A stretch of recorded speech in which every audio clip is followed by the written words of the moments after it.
Itu sebabnya Rasulullah mengajarkan orang bahagia itu cirinya 4. 4 tanda orang bahagia. Berapa, Bu? 4. 4 apa? 4 ciri. Ciri apa? Ciri 4. Yang pertama, orang bahagia itu menurut Rasul, orang yang dalam urusan materi, pandangannya diarahkan ke bawah. Sehingga timbul syukurnya, luas hatinya. Kalau luas hati, rumah yang kecil besar rasanya. Kalau sempit hati, rumah yang besar kecil jadinya. Kalau hati sempit, rumah kecil, kiamat namanya. Orang bahagia, orang yang hatinya luas, bisa mensyukuri nikmat. Tapi orang yang hatinya sempit biasanya tidak bisa mensyukuri nikmat. Dan ini lebih celaka, tidak senang lihat orang lain dapat nikmat. Orang begini susah gemuk. Susah gemuk. Gimana kok bisa susah gemuk Pak Kiai? Lah, lihat tetangga beli televisi demam. Tetangganya beli sepeda motor masuk rumah sakit. Tetangganya beli mobil mati.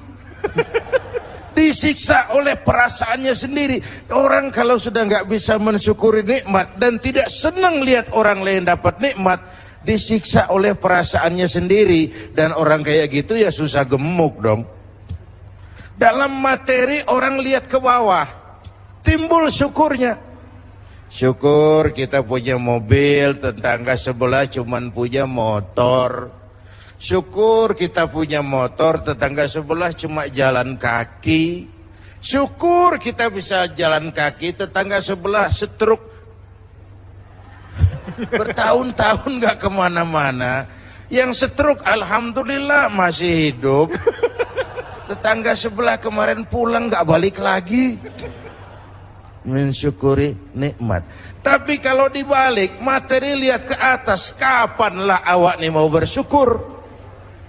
Kapan mau bersyukur? Kalau manusia diberikan 2 ladang emas, puas? Enggak, mereka akan cari ladang emas ketiga. Bukankah puasa? Coba lihat. Kalau sudah kayak gini hari menjelang maghrib, apa saja kalau boleh orang lain jangan kebagian. Semua mau saya minum, semua mau saya makan. Kalau boleh orang lain jangan kebagian lah. Semua buat saya. Padahal kena seteguk air, sepotong roti. Inilah hidup tuh. Kalau diperturutkan nggak pernah kenal cukup, nggak pernah kenal titik, nggak pernah kenal puas. Maka dengan puasa kita muhasabah. Kalau ukurannya materi relatif, Pak. Bu. Apa? Tukang beca ngomong, tukang beca bilang enak naik Mercy ya, joknya empuk, AC-nya sejuk. Kata tukang beca, yang di Mercy ngomong, tukang beca enak bener ya, di atas jok ngorok, nggak ada yang dipikirin. So, enak tuh ada di mana? Enak tuh punya siapa? Saya mau bilang sebenarnya, karena tema hari ini agak tasawuf, orang kaya adalah orang yang hidupnya cukup. Orang miskin, orang yang selalu merasa kurang. Jelas, Bu? Apa yang jelas? Ya yang barusan itu. Ya. Yang kedua, orang bahagia itu kata Nabi, dalam urusan akhirat dia lihatnya ke atas. Dia yang tua itu sanggup puasa dan gak apa-apa. Kenapa saya yang muda tidak? Dia bisa tarawih, kenapa saya tidak? Dia bisa, begipun sibuknya, dia bisa datang ke pengajian, kenapa saya tidak? Keinginan mencontoh yang ukhrawi, keinginan mencontoh yang immaterial, dan itu melahirkan sugesti untuk beribadah lebih baik. Yang kedua. Yang ketiga, orang bahagia itu kata Nabi, orang yang selalu melupakan kebaikannya. Ini juga bagian introspeksi.